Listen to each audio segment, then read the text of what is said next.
예, 또 시간이 되었습니다.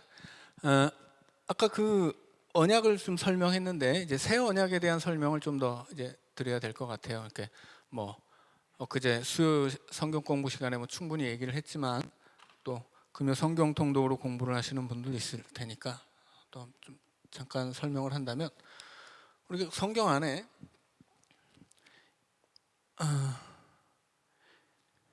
행위 언약과 은혜 언약이 있다고 말씀드렸죠.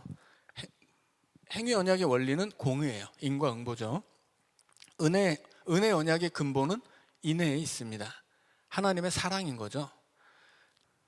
이것이 새 언약으로 완성돼요. 새 언약은 뭐예요? 예수님의 성취하시는 언약이죠. 예수님이 제자들과 함께 처음 그 첫 번째 성만찬을 하시면서 이것을 받아 먹어라, 내 몸이니 먹어라.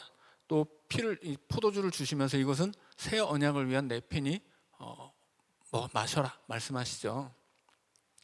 이 새 언약은 예수님에게서 성취되는 거예요. 이게 어떻게 성취되는 거예요? 이제까지의 모든 언약을 완성시킨다는 뜻이에요. 어떻게 완성시킵니까? 기본적으로 하나님의 언약은 행위 언약이에요. 공의를 약속하신 거예요. 공의는 뭐예요? 죄 지으면 죽는다거든요. 죄 지으면 죽어야 되기 때문에 죄인들은 다 죽어야 돼요. 그런데 예수님이 대신 죽죠. 그래서 예수님의 십자가에서 하나님의 공의가 이루어져요.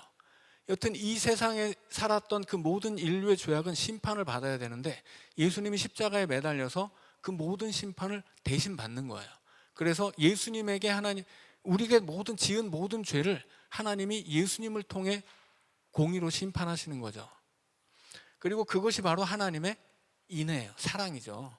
우리를 죽일 수 없어서 독생자를 죽이시는 거예요. 그래서 예수 그리스도로 말미암아 우리는, 그분이 죽음으로 우리는 사는 것이고 그분이 버려져서 우리는 하나님 자녀로 받아들여지는 거죠. 그렇게 새 언약은 하나님의 공의와, 죄를 심판하는 공의와 죄인을 구원하는 인애를 십자가에서 완성하는 거예요. 그것이 예수 그리스도의 새 언약입니다. 그래서 이 새 언약으로 말미암아 하나님의 심판이 완성되는 거예요. 모든 인간을 향한 인간의 죄악을 향한 하나님의 심판이 완성되는 거죠. 동시에 예수의 이름 안에서 모든 죄인들이 구원을 받는 거예요. 예수의 이름 안에 있는 죄인들이. 그래서 심판과 구원이 예수 그리스도의 십자가에서 이루어져요. 그런데 이미 이루어졌지만 아직은 완성된 게 아니라고 말씀드렸죠. 그것은 마치 천국과 같습니다. 이미 시작된 거예요. 예수님이 천국을 가져와서 예수 믿는 자들은 하나님의 자녀가 되는 권세를 얻어서 예수님이 가져온 천국의 백성으로 살아가는 거죠. 근데 아직은 완성되지 않아요. 언제 완성됩니까? 예수님이 다시 오시는 날 완성되는 거죠. 그래서 새 언약은 구약의 행위 언약과 은혜 언약을 완성하는 것이고, 어떻게 완성됩니까? 십자가에서 하나님의 공의와 인애를 성취함으로써 그렇게 완성되는 거예요. 자, 그런데 이 행위 언약이라고 하는 것은 기본적으로 보응이에요. 보응. 콩 심은 데 콩 나고 팥 심은 데 팥 나는 것처럼 죄 지으면 벌 받고 선을 행하면 복을 받는 거예요. 그래서 행위 언약은 보응이에요. 그런데 사람들이 악을 행하는 사람이 많지만 선을 행하는 사람도 조금 있죠. 많지는 않아도. 그래서 이제 신약으로 오면 이 구원의 개념이 칭의와 성화로 바뀌게 돼요. 칭의는 뭐예요? 예수 믿는 자들에게 하나님이 부어주시는, 말하자면 은혜의 언약 같은 거예요. 예수 믿으면 구원 받는 거야. 예수 믿으면 넌 하나님 자녀야. 이게 그 예수님이 이루신 새 언약이죠. 그래서 예수를 믿으면 내가 죄인임에도 불구하고 하나님의 은혜가 내 죄악을 이겨서 나는 구원 받는 거예요. 예수 안에서 나는 내 죄가 덮어지는 거예요. 그래서 하나님이 나는 죄인이지만 의롭다고 칭해 주세요. 그런데 여기서 끝이 아니죠. 왜냐면 우리는 예수를 믿는 즉시 하나님 나라로 엘리야처럼 올라가는 게 아니거든요. 우리는 예수를 믿은 이후로 이 세상에서 예수 믿는 사람으로 예수 그리스도를 통해 하나님의 자녀로 살아가야 된단 말이에요. 아직 오지 않은 그 나라가 올 때까지 우리는 살아가는 거예요. 그래서 칭의만 있는 것이 아니라 그 살아가는 삶 속에서 성화가 이루어집니다. 하나님의 은혜 언약만 있는 것이 아니라 행위 언약도 있는 거거든요. 그래서 예수 믿은 다음에 아무렇게나 살아도 되는 게 아니에요. 예수를 믿으면 예수를 또 닮아가야 되는 거예요. 예수를 닮아가는 그 과정을, 거룩해지는 그 과정을 성화라고 하는 거죠. 그래서 이 성화, 내가 얼마나 세상에서 믿음으로 사느냐, 예수를 닮아가느냐, 바울이 말하는 것처럼 믿음의 길을 다 달려가고 선한 싸움을 다 싸우고 믿음 지킬 수 있느냐, 그것이 성화의 과정인 거죠. 그래서 구원은 칭의와 성화가 같이 있어요. 이단들은 칭의만 얘기하거나 성화만 이야기합니다. 칭의만 이야기하는 사람들은 구원파예요. 그래서 한 번 구원받으면 죄 지어도 상관없어 이렇게 얘기해요. 이런 건 무율법주의라고 하죠. 반대로 어떤 이단들은 성화만 얘기해요. 신천지 같은 것들이죠. 너 그렇게 믿어서 네가 구원받을 것 같아? 너 그렇게 너 한 달에 1년이면 너 안식일 어기면 너 죽는다고 했는데 너 주일 매번 지켰어? 이런 식으로 정죄를 하거든요. 그래서 마치 우리가 구원 못 받는 것처럼. 그래서 이단들이 예수님이 언제 오신다 이렇게 말하는 이단들을 다 같이 하나같이 하는 게 뭐예요? 다 포기하고 와서 무릎 꿇고 기도해 구원 받으려면, 이런 거잖아요. 너의 인생 포기하고 와서 무릎 꿇고 구원해 달라고 빌어, 이런 거예요. 근데 하나님이 이미 우리는 예수 믿고 구원을 받았죠. 이미 받은 거예요. 아직 완성되진 않았지만. 그러니까 우리는 예수님이 내일 온다고 해서 오늘 교회에 와서 무릎 꿇고 구원해 달라고 빌 필요가 없어요. 그런 건 예수 믿는 사람들이 해야 되는 일이 아니에요. 왜냐하면 우리는 이미 구원 받았거든요. 사이비들은 예수님 다음 달에 오시는데 너 집이고 뭐고 다 팔아서 바치고 빨리 빌어, 그래야 구원 받아, 이렇게 얘기하거든요. 우리는 그럴 필요가 없어요. 구원을 받았거든요. 예수님이 다시 오신다고 그러면 우리가 해야 될 일은 이미 받은 구원 그거 다시 달라고 무릎 꿇고 비는 게 아니에요. 그럴 필요가 없어요. 우리는 성화되어야 되거든요. 하나님이 우리 삶에 보응을 하세요. 내가 얼마나 거룩한 삶을 살았는지 하늘에 상급이 있다는 얘기예요. 바울이 이야기한 그 영광, 생명의 면류관이 바로 그 상급이에요. 우리가 의롭다고 인정을 받을 뿐 아니라 그 의를 내 삶에 채워가면서 거룩해져 갈 때 내가 믿음으로 살아온 만큼, 그 믿음의 수고만큼 하나님이 상을 주세요. 하늘의 상을, 영원한 상을. 예수님의 비유에서 보자면 예수님이 어떤 상을 주세요? 달란트 비유를 보면 막 칭찬해 주세요. 너는 착하고 충성된 종이야, 인정해 주죠. 칭찬해 주고. 그것이 상이에요. 어떤 사람들은 이 상을 오해해서 무슨 천국에 운막도 있고 아파트도 있는데 믿음으로 잘 살면 아파트 큰 거 주고, 하여튼 믿음 없는 것들은 그지같이 운막에 살 줄 알아, 이렇게 얘기하는데 그것은 잘못된 생각이죠. 그건 그야말로 우리가 살고 있는 자본주의에서 배운 거예요. 자본주의 세상에서. 그래서 예수 믿고 하나님 주신 상을 마치 무슨 하나님 주시는 복을 돈이나 건강이나 명예로 바꾸는 것처럼 하나님이 주실 영원한 상급을 무슨 되도 않는 그 집으로 막 생각하고, 하나님 나라에 부자도 있고 거지도 있는데 부자들은 면류관을 쓰고 거지들은 개털 모자를 쓰고 다닌다, 이런 이야기를 저도 어릴 때 배웠거든요. 그런 상급이 아니죠. 하나님의 상급은, 하나님이 우리에게 주실 영원한 상은 그렇게 자본주의적인 상이 아니에요. 인간들이 만들어 놓은 이 썩어질 죄악의 세상에서 주는 그런 상하고는 틀린 거예요. 그것은 성경 안에서 가장 귀한 가치, 그것은 명예예요. 돈이나 물질 이런 게 아니라고 말씀드리죠. 명예를 성경은 목숨보다 귀히 여깁니다. 그래서 주인에게 칭찬을 받는 종, 주인이 인정하는 종의 삶, 그것은 그야말로 그 무엇과도 바꿀 수 없는 상이라고 하는 거예요. 그러니까 우리의 상이라고 하는 것은 우리가 하나님 앞에 갔을 때, 그래, 네가 진짜 내 자녀가 맞아, 너 정말 믿음으로 잘 살았어, 네 인생은 정말 아름다웠어, 이렇게 인정해주고 칭찬해주는 거예요. 그 인정과 칭찬, 그 명예가 영원하다는 거예요.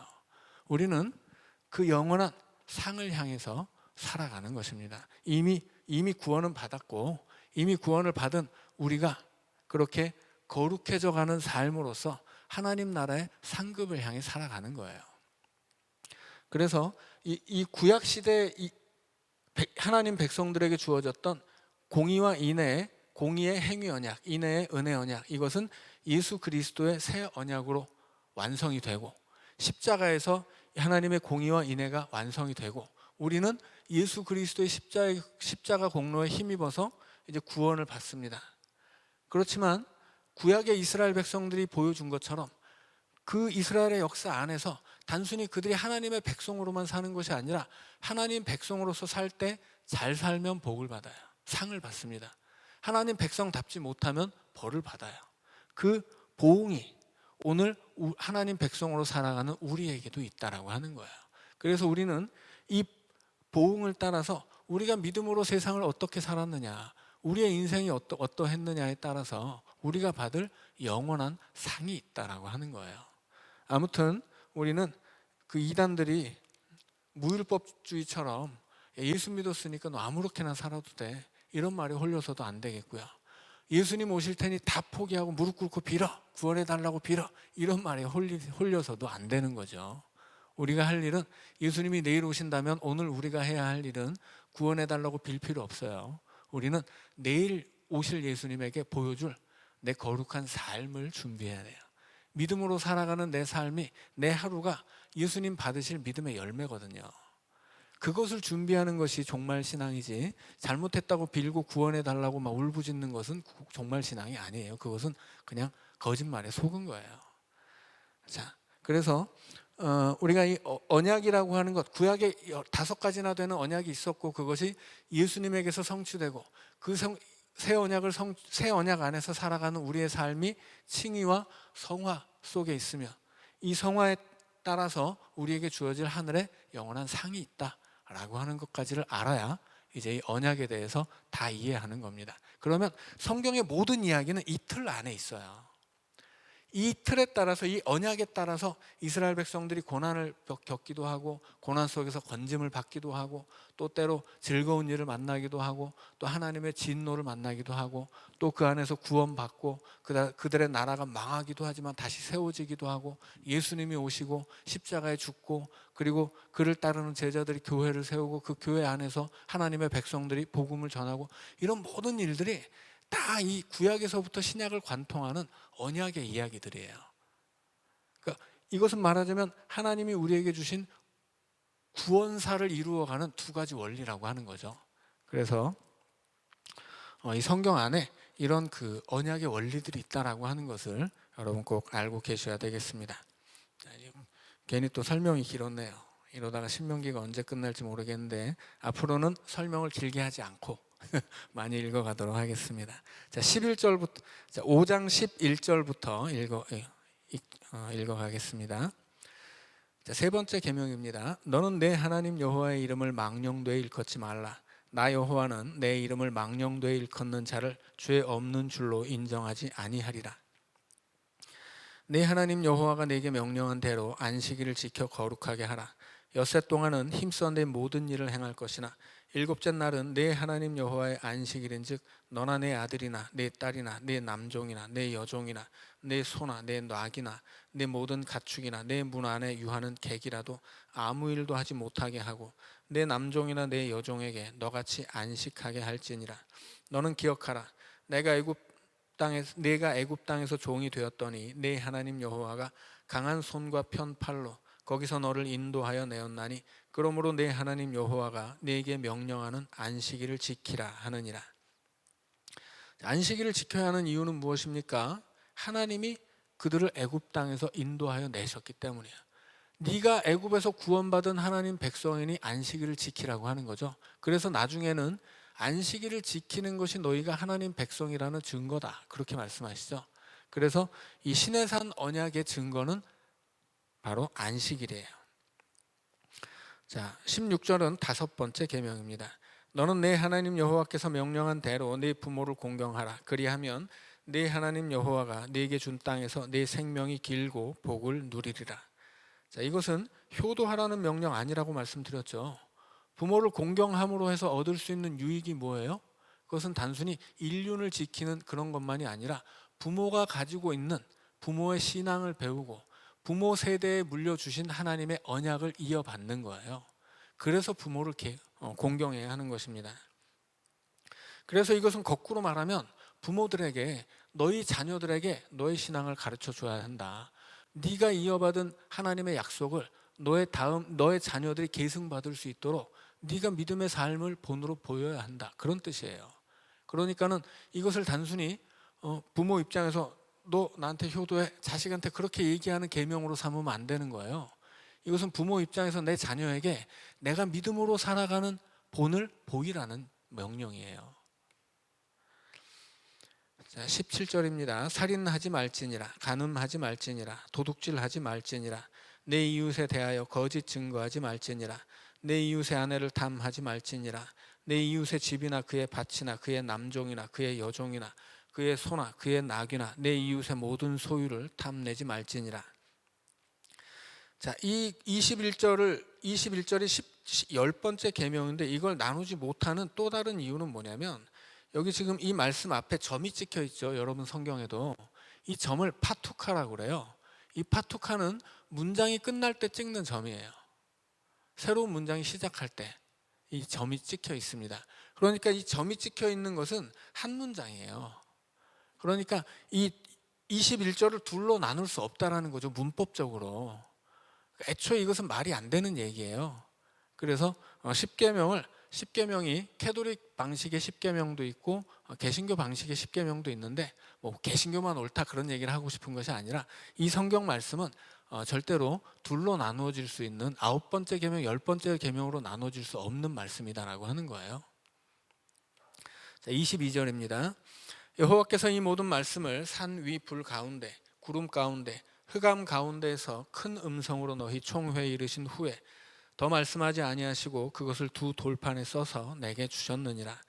산이 불에 타며 캄캄한 가운데에서 나오는 그 소리를 너희가 듣고 너희 지파의 수령과 장로들이 내게 나와 말하되 우리 하나님 여호와께서 그의 영광과 위엄을 우리에게 보이심에 불 가운데서 나오는 음성을 우리가 들었고 하나님이 사람과 말씀하시되 그 사람이 생존하는 것을 오늘 우리가 보았나이다. 이제 우리가 죽을 까닭이 무엇이니까? 이 큰 불이 우리를 삼킬 것이요 만일 우리가 우리 하나님 여호와의 음성을 다시 들으면 죽을 것이라.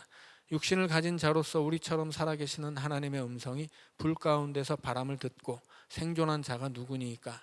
당신은 가까이 나아가서 우리 하나님 여호와께서 하시는 말씀을 다 듣고 우리 하나님 여호와께서 당신에게 이르시는 것을 다 우리에게 전하소서. 우리가 듣고 행하겠나이다 하였느니라.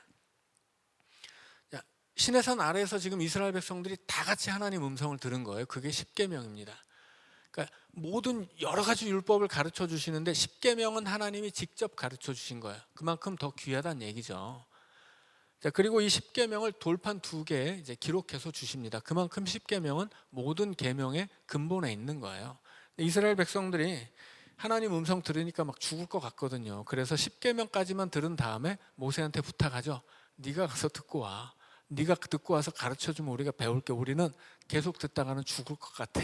이렇게 이야기하는 거예요. 그래서 결국 시내산 아래서 하나님의 음성을 다 같이 들은 것은 십계명까지이고 십계명은 하나님이 하나님 백성에게 직접 전해주신 것이니까 가장 중요한 계명이다라고 하는 의미가 담겨 있는 겁니다. 자, 28절입니다. 여호와께서 너희가 내게 말할 때 너희가 말하는 소리를 들으신지라. 여호와께서 내게 이르시되 이 백성이 네게 말하는 그 말소리를 내가 들은즉 그 말이 다 옳도다. 다만 그들이 항상 이 같은 마음을 품어 나를 경외하며 내 모든 명령을 지켜서 그들과 그 자손이 영원히 복받기를 원하노라. 가서 그들에게 자, 여기까지 29절을 한번 다시 보죠. 자, 이 같은 마음을 품어 나를 경외하며 모든 명령을 지켜서 그들과 그 자손이 영원히 복받기를 원하노라. 자, 지금 하나님 뭐라고 말씀하시냐면 지금 이스라엘 백성들이 하나님을 굉장히 겁내고 있죠. 그 말씀을 들을 수조차 없어요. 하나님의 그 위대하신 하나님 앞에 인간은 감히 그 음성들을 듣는 것조차 안 되는 거예요. 그래서 하나님이 지금 말씀하시죠. 지금 같은 마음을 품어라. 너희들 나를 경외해야 돼. 이걸 얘기하는, 그래야 복을 받아. 이걸 얘기하는 데가 어디예요? 잠언이에요, 잠언. 그래서 신명기를 잘 읽어보면 곳곳에 잠언의 이야기가 그대로 나와 있어요. 그러니까 전에도 말씀드렸듯이 잠언이라고 하는 것은 이스라엘 백성에게 주어진 규범적인 지혜라고 말씀드렸죠. 규범적인 지혜는 뭐냐면 가장 근본적인 원리를 받아들여서 세운 지혜 규범이라는 얘기예요. 그게 뭐예요? 인과 응보예요. 하나님 잘 믿으면 복을 받는다. 그래서 잠언이 이야기하는 뭐 지식이니 총명이니 뭐 지혜니 그 모든 것들은, 그 비슷한 말들은 다 하나인데, 그것은 하나님을 경외하는 거예요. 하나님을 경외하면 어떻게 됩니까? 복을 받아요. 그러니까 복을 받는 삶을 살도록 이끌어주는 규범, 그게 뭐예요? 그게 지혜예요. 그 지혜를 가르쳐 주는 것이 잠언입니다. 그래서 잠언은 너희들 하나님 잘 믿어야 돼. 하나님 경외하는 것이 지혜로운 거야. 그렇게 살면 복을 받아. 이 얘기를 막 주구장창하는 게 잠언이거든요. 그래서 이 잠언의 지혜가 신명기적인 지혜예요. 그래서 신명기 곳곳에 그 잠언 이야기가 계속 있습니다. 30절입니다. 가서 그들에게 각기 장막으로 돌아가라 이르고 너는 여기 내 곁에 서 있으라.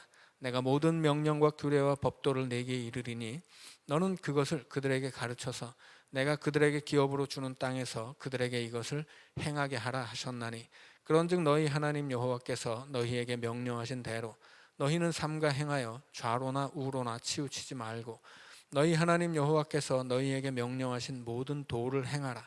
그리하면 너희가 살 것이요 복이 너희에게 있을 것이며 너희가 차지한 땅에서 너희의 날이 길리라. 자, 33절 말씀이 바로 행위 언약이에요. 행하라 하는 거죠. 행하면 살 것이고 행하면 복을 받을 것이고 행하면 너희의 날이 길다라고 하는 거죠. 자, 6장입니다. 이는 곧 너희의 하나님 여호와께서 너희에게 가르치라고 명하신 명령과 규례와 법도라.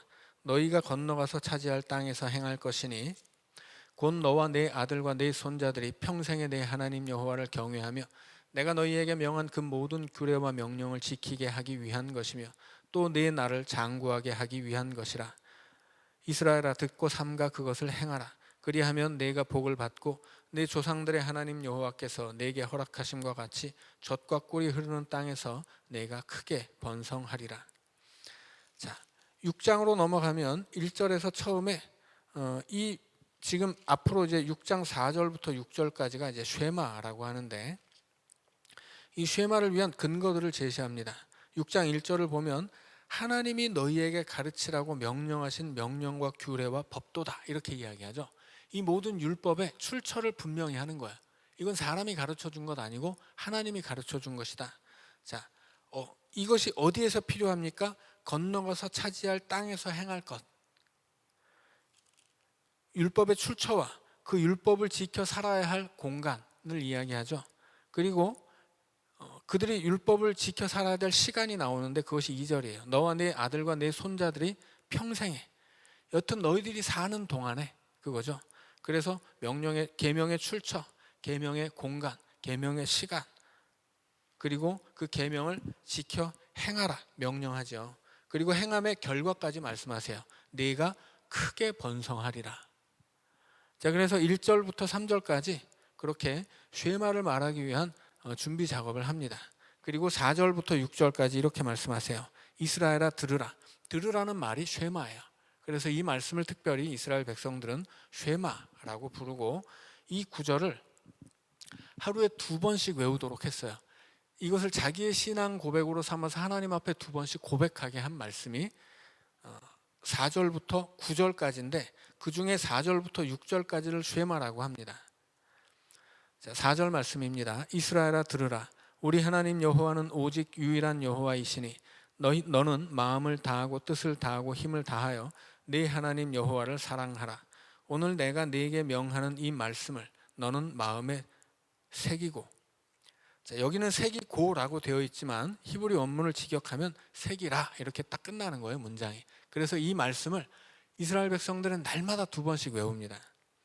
자, 7절입니다. 네 자녀에게 부지런히 가르치며 집에 앉았을 때에든지 길을 갈 때에든지 누워 있을 때에든지 일어날 때에든지 이 말씀을 강론할 것이며 너는 또 그것을 내 손목에 매어 기호를 삼으며 내 미간에 붙여 표로 삼고 또 내 집 문설주와 바깥문에 기록할지니라. 자, 그래서 이 말씀을 이스라엘 백성들은 하루에 2번씩 외우는데 이것뿐만이 아니라 뒤로 가면 신명기 11장으로 가면 13절부터 21절까지의 말씀도 같이 외워요. 그래서 신명기 6장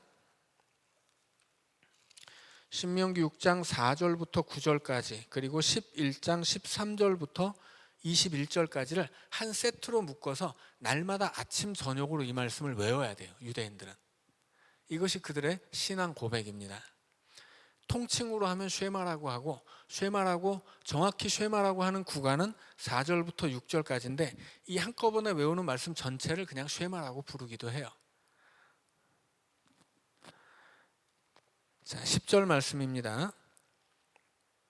내 하나님 여호와께서 내 조상 아브라함과 이삭과 야곱을 향하여 내게 주리라 맹세하신 땅으로 너를 들어가게 하시고 내가 건축하지 아니한 크고 아름다운 성읍을 얻게 하시며 내가 채우지 아니한 아름다운 물건이 가득한 집을 얻게 하시며 내가 파지 아니한 우물을 차지하게 하시며 내가 심지 아니한 포도원과 감람나무를 차지하게 하사 내게 배불리 먹게 하실 때 너는 조심하여 너를 애굽 땅 종 되었던 집에서 인도하여 내신 여호와를 잊지 말고 내 하나님 여호와를 경외하며 그를 섬기며 그의 이름으로 맹세할 것이니라.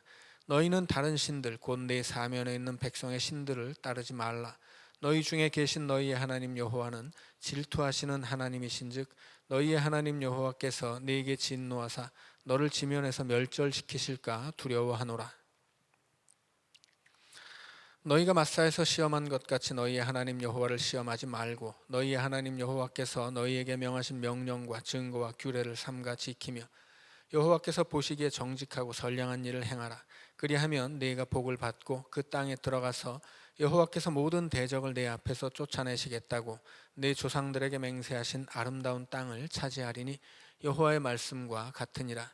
후일에 내 아들이 내게 묻기를 우리 하나님 여호와께서 명령하신 증거와 규례와 법도가 무슨 뜻이냐 하거든 너는 내 아들에게 이르기를 우리가 옛적에 애굽에서 바로의 종이 되었더니 여호와께서 권능의 손으로 우리를 애굽에서 인도하여 내셨나니 곧 여호와께서 우리의 목전에서 크고 두려운 이적과 기사를 애굽과 바로와 그의 온 집에 베푸시고 우리 조상들에게 맹세하신 땅을 우리에게 주어 들어가게 하시려고 우리를 거기서 인도하여 내시고 여호와께서 우리에게 이 모든 규례를 지키라 명령하셨으니 이는 우리가 우리 하나님 여호와를 경외하여 항상 복을 누리게 하기 위하심이며 또 여호와께서 우리를 오늘과 같이 살게 하려 하심이라. 우리가 그 명령대로 명령하신 대로 이 모든 명령을 우리 하나님 여호와 앞에서 삼가 지키면 그것이 곧 우리의 의로움이니라 할지니라. 자, 오늘은 여기까지 읽겠습니다. 자, 지금 이 6장 마지막에서 쉐마 다음에 나오는 말씀은 무슨 얘기겠습니까? 이것은 너희들 배부를 때 하나님 잊지 말아라. 일단 그 얘기죠. 인생이 형통할 때 뭐 잘 된다고 세상 즐거움 빠져 있지 말고 하나님 기억해야 한다라는 얘기고, 그 다음에는 너희들의 자녀들에게 후손들에게 너희들에게 그 가르쳐줄 너희들 자신의 신앙 고백이 있어야 된다, 그런 얘기예요. 지금 이 모세는 이스라엘 백성들에게 출애굽 이후에 하나님이 그 인도하신 그 과정을 너희들의 자녀들에게 알려주라고 이야기하죠. 근데 우리에게는 이것이 옛날 얘기잖아요. 지금 이 모세에게 신명기를 배우고 있는 출애굽 2세대는 이것이 그들의 현실이거든요. 이제까지 그들이 받은 하나님의 은혜예요. 그러니까 이것은 우리에게는 옛날 얘기예요. 오늘 우리의 자손들에게는, 우리의 자녀들에게는 우리가 받은 은혜, 그것을 가르쳐 줄 수 있어야 된다고 하는 거죠. 어떤 성경 말씀은 그대로 배우면 되지만 또 어떤 것은 적용할 수 있어야 되거든요. 이 말씀은 너희들의 신앙 고백을 너희 자녀들에게 가르쳐라. 너희들이 받은 은혜, 어떤 은혜를 받고 살아왔는지 그거 알려줘라, 그런 얘기예요. 그러니까 오늘 우리도 그렇게 해야 되는 거죠. 애들 그냥 학원에만 보내서 공부만 잘하게 해서 끝에 다 되는 게 아니고 신앙을 가르쳐야 된다는 이야기예요. 자, 그렇게 할 수 있는 우리가 되기를 원합니다. 자, 기도하고 마칩니다. 사랑의 하나님, 하나님 말씀을 배우고 익히며 그 말씀 잘 지키게 하여 주옵소서. 또한 행하게 하여 주옵소서. 이 말씀을 행하는 삶에 하늘의 상이 있음 깨닫게 하시고 이 말씀대로 내가 믿고 살 뿐 아니라 그것을 우리의 자녀들에게 삶으로 보여줄 수 있는 부모들 되게 하여 주옵소서. 예수님 이름으로 기도하옵나이다. 아멘.